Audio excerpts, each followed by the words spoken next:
भूतिया हवेली का रहस्य। गर्मियों की छुट्टियों में रोहन, उसकी बहन नेहा और उनके दोस्त विक्रम ने एक नया रोमांचक कारनामा करने का फैसला किया। वे शहर से दूर अपने दादाजी के गांव गए थे, जहां पास ही एक पुरानी हवेली थी। गांव के लोग कहते थे कि वह हवेली भूतिया थी और वहां जाने की हिम्मत कोई नहीं करता था। रहस्यमयी हवेली। एक शाम जब सूरज ढल रहा था, रोहन, नेहा और विक्रम ने तय किया कि वे हवेली की सच्चाई का पता लगाएंगे। तीनों टॉर्च और कुछ खाने पीने का सामान लेकर हवेली की ओर बढ़े। हवेली बहुत पुरानी और जर्जर हो चुकी थी। उसकी दीवारों पर बेलें छड़ी हुई थीं, खिड़कियां टूटी हुई थीं और दरवाजे पर जंग लगी हुई थी। जैसे ही वे हवेली के अंदर घुसे, एक ठंडी हवा का झोंका आया और दरवाजा अपने आप बंद हो गया। नेहा ने डरकर रोहन का हाथ पकड़ लिया, लेकिन रोहन और विक्रम ने उसे हिम्मत दी। हवेली के अंदर अजीब सी खामोशी थी, बस कभी कभी किसी के चलने जैसी आवाजें आतीं। रहस्यमयी परछाई। तीनों ने टॉर्च जलाकर चारों तरफ देखा। दीवारों पर पुरानी तस्वीरें टंगी थीं, जिनमें कुछ धुंधली आकृतियां दिख रही थीं। अचानक उन्हें लगा कि किसी ने सीढ़ियों से झांक कर देखा। वो वो क्या था? नेहा ने घबराकर कहा। कौन है वहां?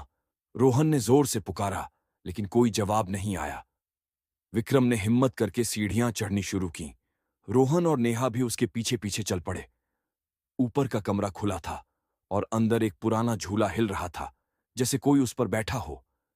अचानक हुआ कुछ अजीब। तभी खिड़की के पर्दे अपने आप उड़ने लगे और एक कोने से किसी के फुसफुसाने की आवाज आई। तीनों सहम गए। यहां कोई है, रोहन ने धीमे स्वर में कहा। कह, कौन हो तुम? विक्रम ने कांपती आवाज में पूछा। तभी अचानक झूले के पास एक परछाई उभरी और एक डरावनी आवाज आई। तुम लोग यहां क्या कर रहे हो? तीनों की सांसें थम गईं। विक्रम ने झट से टॉर्च उस तरफ घुमाई, लेकिन वहां कोई नहीं था। नेहा ने डरकर रोहन का हाथ कसकर पकड़ लिया। गुप्त दरवाजा और पुराना राज। वे डर के मारे भागने ही वाले थे कि विक्रम की नजर फर्श पर पड़ी। वहां लकड़ी का एक फट्टा थोड़ा उखड़ा हुआ था।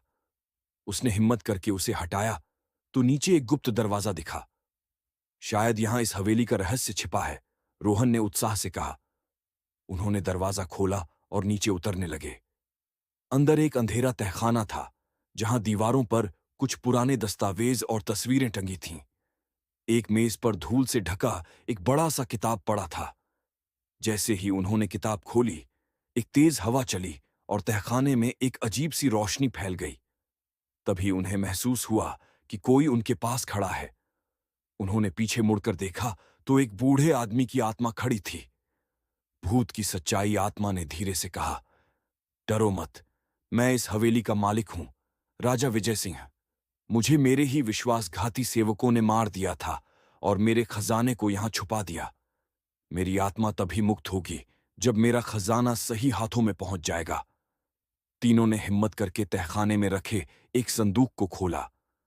उसमें सोने चांदी के सिक्के और कुछ पुराने पत्र थे, जिनमें राजा की हत्या का सच लिखा था। हवेली का रहस्य सुलझ गया। तीनों बच्चों ने अगले दिन गांव के मुखिया को सब कुछ बताया। गांव वालों ने पुलिस को खबर दी और खजाने को सरकार को सौंप दिया गया।